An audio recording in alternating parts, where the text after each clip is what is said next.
Hi, my name is Amy Bigby. I grew up in New Mexico and I still live in the great state of New Mexico. I am currently a retail consultant for the UPS stores and I support business owners who own the UPS store franchise in the state of New Mexico. So, being in New Mexico, I cover a lot of miles. My territory actually goes from Durango, Colorado, down to El Paso, Texas. I also go from Hobbs, New Mexico, all the way west to Gallup and Silver City, New Mexico. So, I spend a lot of time in my car. I would estimate probably 3 days a month just driving. And I love that because I love the state of New Mexico. You get to see so many beautiful pieces of country, but being a person who grew up on a ranch in central New Mexico, I get to kind of revisit some of that kind of thing. And while you're driving, it gives you a lot of time to prepare for your next meeting. My job role is to help business owners, the UPS store business owners, be the best that they can be. Everybody has a different goal.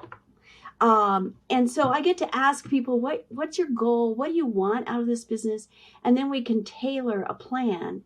And we get to work also on things like, well, for where you live, like if you're in Hobbs, maybe these hours might work better for you because the majority of people who live in Hobbs work out in the oil fields and come back to work from work later in the evening, and they need to take care of business or things like that. So I get to work with people based on those individual things. That's what I love about my job, is that I get to help people achieve their goals. And it's all within the framework of owning the UPS store. I grew up on a family ranch in central New Mexico. So although I never thought of us as business owners, we were business owners. I knew that what we raised was cattle. I knew that what we sold was cattle, and that was our crop, and it was only once a year that you sold it, and that was a big deal. So in a way, having that kind of ownership, I guess, was in my blood. But so my very first job out of college was in a sort of a condo hotel in Santa Fe, and my husband and I ended up buying the business from the owner.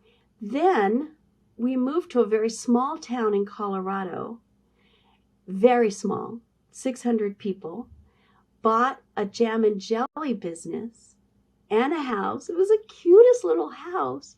And we picked the fruit in the mountains of Colorado, made the jam and jelly, and sold it to Whole Foods and all the little tourist shops in Colorado because people wanted a little trinket to take home. And we moved back to Albuquerque, and we went to work at a UPS store because we knew the owners, and they said, we just need somebody we trust, and we know you guys could do this. And after 3 months, we bought the business.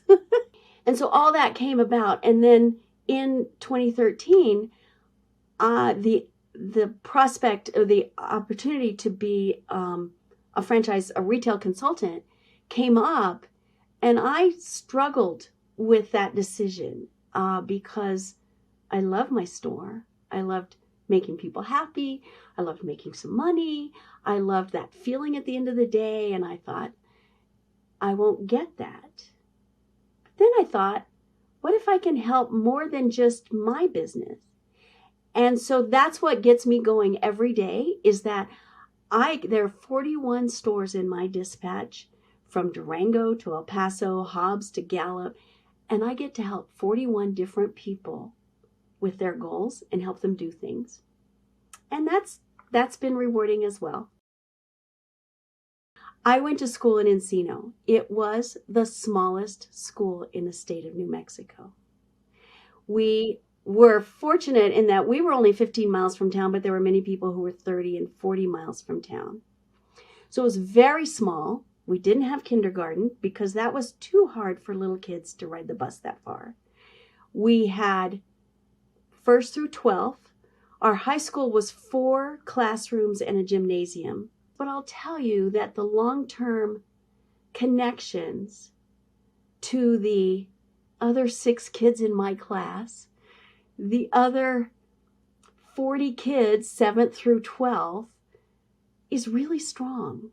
We're all still connected. Facebook, whenever there's a funeral or a wedding, and everybody goes to Encino because there is still a lunchroom that exists, and so we have a place to meet and have food.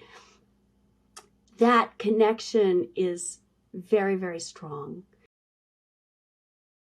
I think what I would say is that I learned to take risks.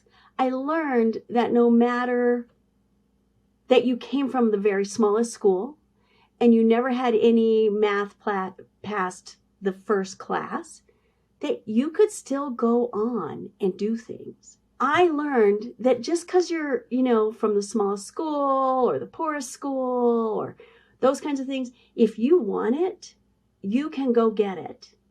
And just keep asking yourself, what could I do? And be open to those possibilities.